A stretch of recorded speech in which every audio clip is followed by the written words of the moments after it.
Okay, Review 3, Introduction. Our next review begins today. We will review 2 recent lessons every day for 10 successive days of practicing.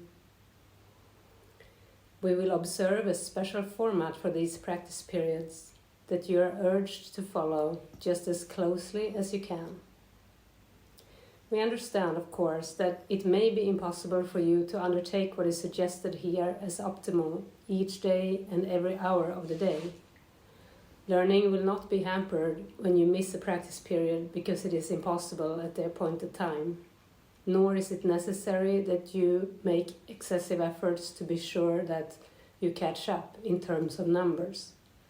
Rituals are not our aim and would defeat our goal. But learning will be hampered when you skip a practice period because you're unwilling to devote the time to it that you are asked to give. Do not deceive yourself in this. Unwillingness can be most carefully concealed behind a cloak of situations you cannot control. Learn to distinguish situations that are poorly suited to your practicing from those that you establish to uphold a camouflage for your unwillingness. I think I'll read that again because I think it is kind of important.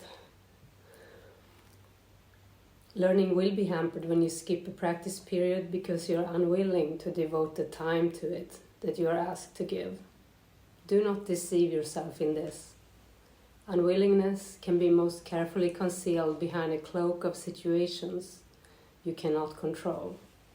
Learn to distinguish situations that are poorly suited to your practicing from those that you establish to uphold a camouflage for your unwillingness. Those practice periods that you have lost because you did not want to do them for whatever reason should be done as soon as you have changed your mind about your goal. You are unwilling to cooperate in practicing salvation only if it interferes with goals you hold more dear. When you withdraw the value given them, allow your practice periods to be replacements for your litanies to them.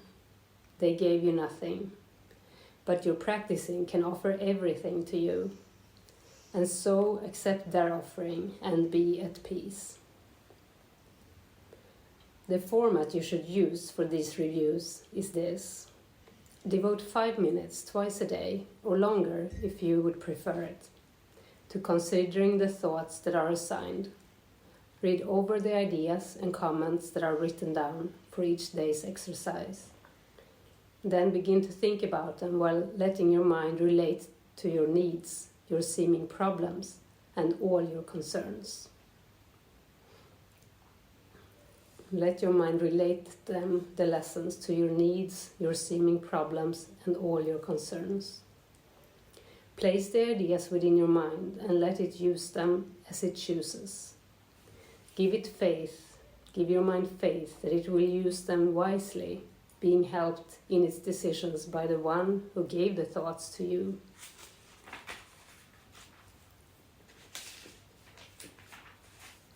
What can you trust but what is in your mind? Have faith in these reviews. The means the Holy Spirit uses will not fail. The wisdom of your mind will come to your assistance.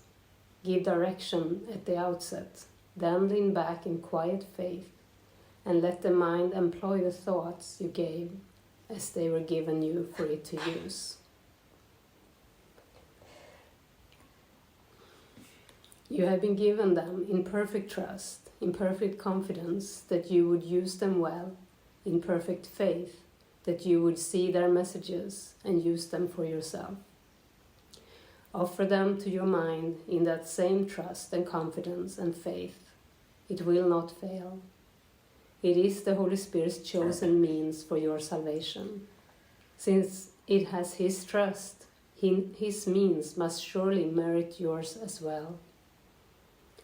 We emphasize the benefits to you if you devote the first 5 minutes of the day to your reviews and also give the last 5 minutes of your waking day to them. If this cannot be done, at least try to divide them so you undertake one in the morning and the other one in the hour just before you go to sleep. The exercises to be done throughout the day are equally important and perhaps of even greater value. You have been inclined to practice only at appointed times and then go on your way to other things without applying what you learned to them. As a result, you have gained little reinforcement and have not given your learning a fair chance to prove how great are its potential gifts to you. Here's another chance to use it well. In the reviews, we stress the need to let your learning not lie idly by between your longer practice periods.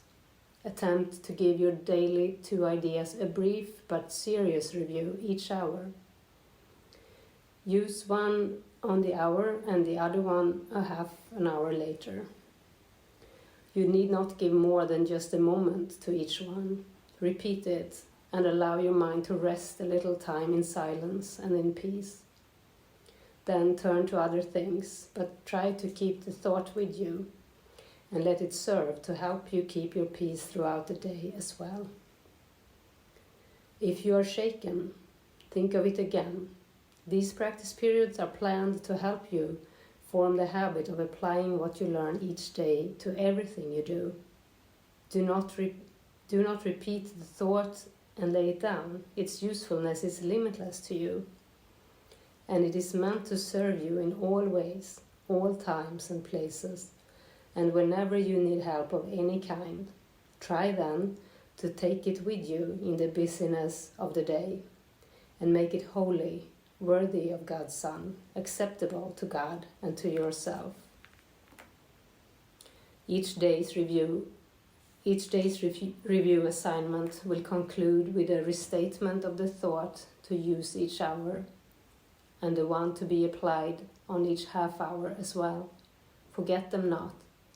This second chance with each of these ideas will bring such large advances that we come from these reviews with learning gains so great, we will continue on more solid ground with firmer footsteps and with stronger faith.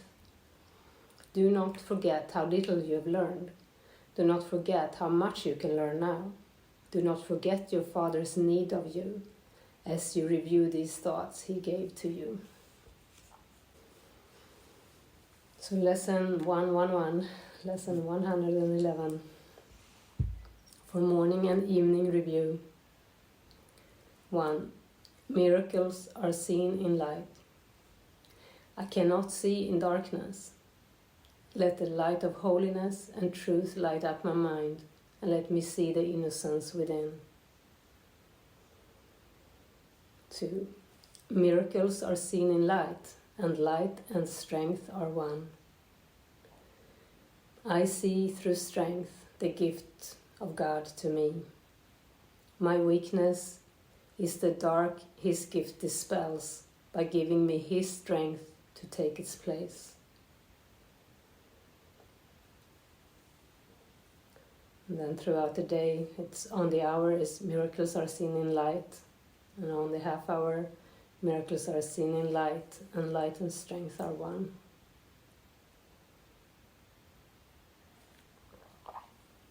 So we can meditate on this lesson now.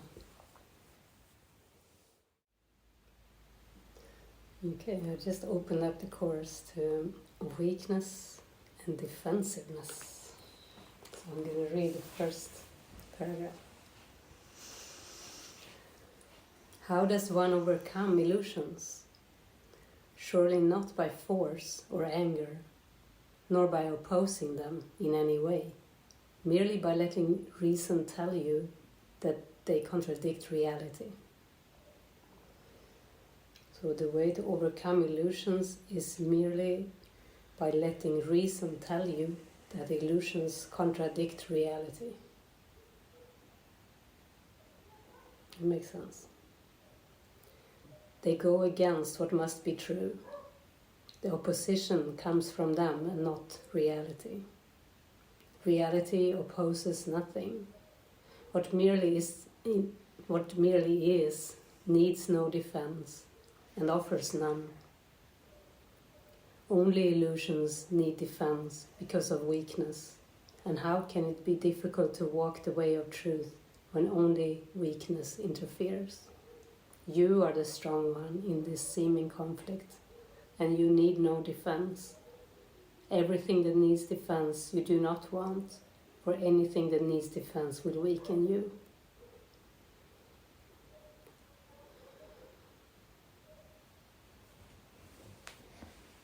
And a little further down, it says, if you but recognize how little stands between you and your awareness of your union with your brother. Be not deceived by the illusions it presents of size, thickness, weight, solidity, and firmness of foundation. Yes, to the body's eyes, it looks like an enormous solid body, immovable as is a mountain, yet within you is a force that no illusions can resist.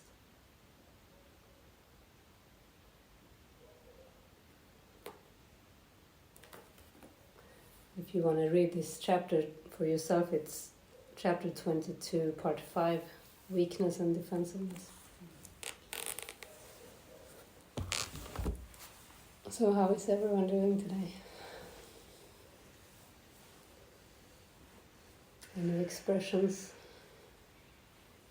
Anything to join about?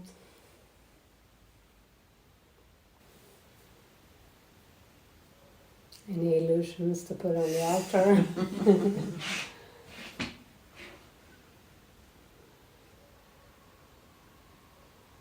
I think it is good to read this review. Jesus is so clear about how to do it and to watch out for if there is resistance versus if there are situations that don't allow for you to practice. It's really helping us to become aware of what goes on in the mind, even by giving that instruction. Question. Yeah. Miracles are seen in light. Yeah. It seems vague. A bit. Mm. Miracles are seen in Yeah.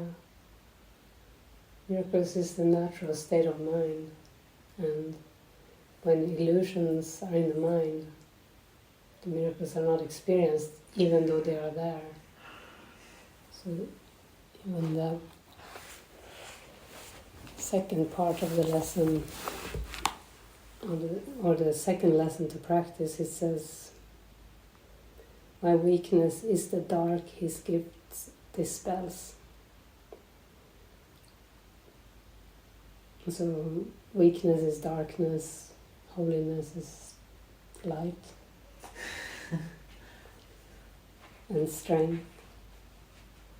Yeah, light and strength are one. Miracles are seen in light, and light and strength are one. It's a state of mind. Yes, I just got that. Yeah. It's the miracles come from a right mind, which is pure light. Yeah, exactly. Yeah, it's not artificial light like the lamp. It's a light in the mind. And darkness is fear.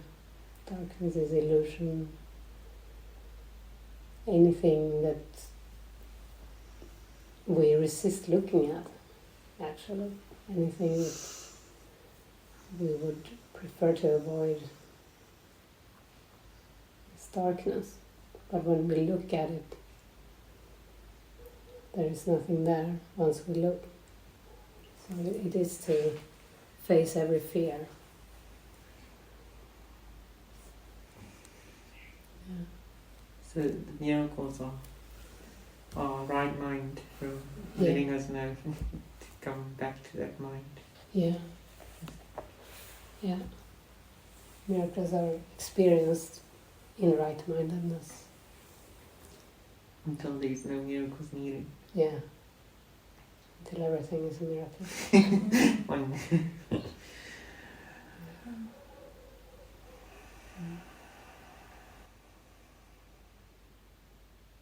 And we have strength because we have the Holy Spirit within. Yes, that's my thing. Yes, it just answered some. Yes. Strength.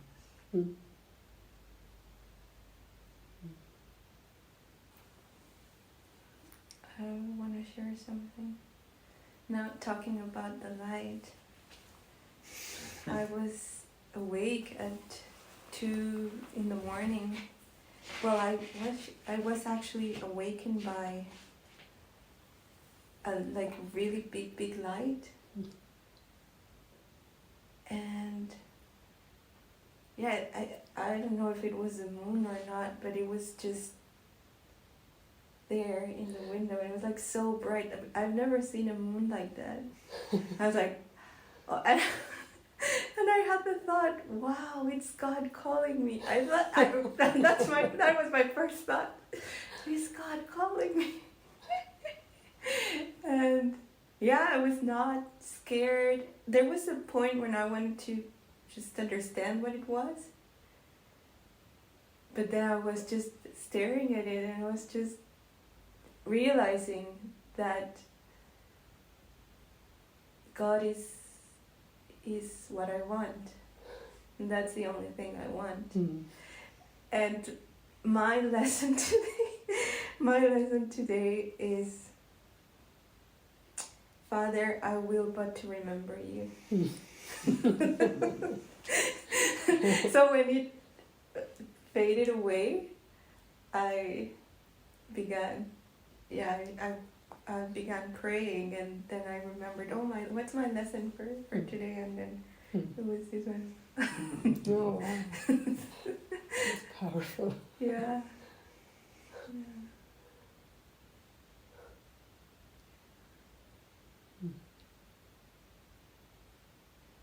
Beautiful. Big moon was used.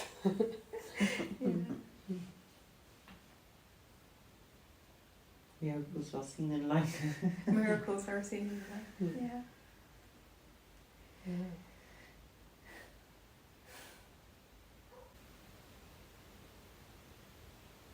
Yeah, I'd like to place something on the altar. Yeah, what I noticed in the meditation was this fear of punishment, and that seemed to be around you sitting here, like, oh, I have to be very, very still and not move, and it's like, okay, just keep watching it and handing it over, but yeah,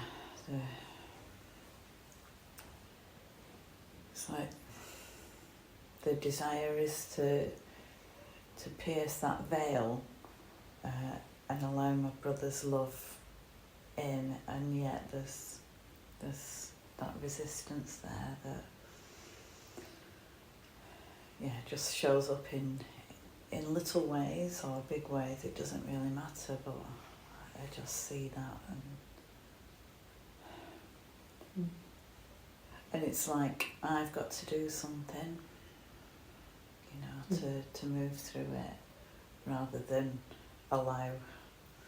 And it's that bit that I really want to place on the altar, the me doing something. Thank you. Yeah, thank you.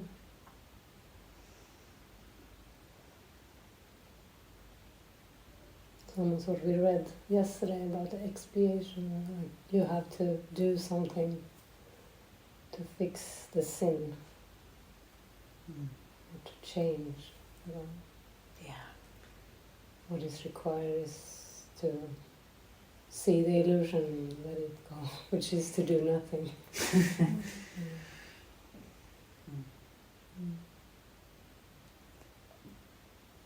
Yeah, even now the resistance is still there, because it's like, it can't be that easy, to just allow.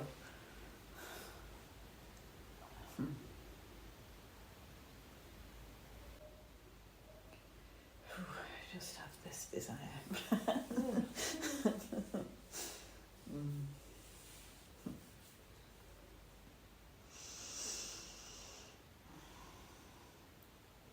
Does anyone else want to share?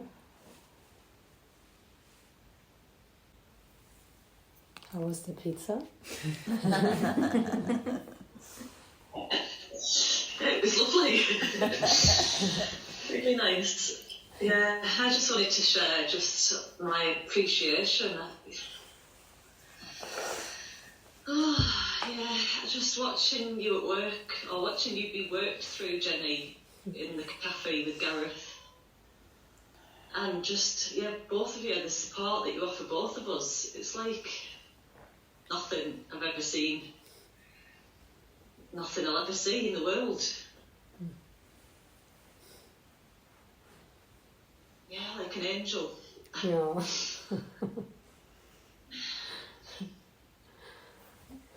Yeah. I just had so much love pouring through me when we got back from yours last night. And I feel like there's always this feeling like a silliness. I feel silly because something comes up and there's a huge load of healing happens, and then the feeling is like, oh, even using the word silly sounds a bit more gentle though. That just to get so involved in it, yeah, just to get all caught up in all of it, and the trust seems to go like, oh yeah, this is just the next bit of the healing, and then the healing comes in, and it's like, wow, it's grateful. Yeah, I felt like I had an experience last night where I'd come upstairs to listen to music, and I was kind of just like singing and bopping away on the bed. And there was one song that just summed up special relationships for me, and I was listening to it over and over, just the pain of special relationships. But then when I turned the music off, a whole load of hate. Like hate and contempt, spite, but I didn't. Yeah, it was just a weird experience because there was no narrative. There's no words really. It was like I was trying to turn myself inside out, just feeling the sensations. Yeah, and then I could see when I joined this morning, I was still holding on to a little bit of resentment. But even that, I felt like this morning I was able just to. It really was like after reading that thing that Keith posted, like holding Jesus' hand in the cinema. And just like, oh, that's interesting. Look, there's resistance, there's resentment, there's... Yeah. Yeah. Oh, that's good. It sounds like it was just the darkness coming up. Because you were so in the light, you were so in love. And you don't have to label it, you don't have to... There's nothing to understand about it. It just needed to move through. Yeah. Yeah. Yeah. Yeah, and then there's always this feeling in sharing the light, there's always this feeling like, oh, people are going to think you're too big for your boots. Or you try to, I just want to expose that feeling as well. I don't understand that concept. People trying to what? How can I explain too big for your boots? Like you're showing off somehow by just sharing the light and yeah. Like just watching the ego do that as well. It's like it wants to make me small and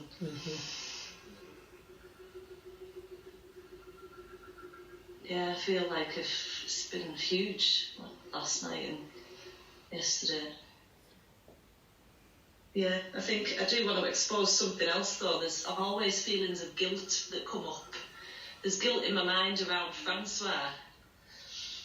And it's because, and I can see that this situation, it's the same situation, you know, whether it's mine and Francois' situation or something else. And it's what Anne shared. There's always a feeling like, oh, you could have said it. It's not what I say, but there's always a feeling like it's how you said it. You could have communicated it better. And it was when, like ages ago on a Zoom meeting, and Francois was just gushing with all the enthusiasm for the course. And the truth in me could have so recognised that. And yet the ego came in with affronted because he took far too long to talk, and I don't give myself the same. And I shared it, and now every time I don't know, there's just this guilt in my mind, like the same feeling, I shouldn't have said what I said it wrong, and I want to let that go. Oh, thanks for bringing that up, putting that on the altar. Yeah. Okay. Good. Thank you. Well, Love you.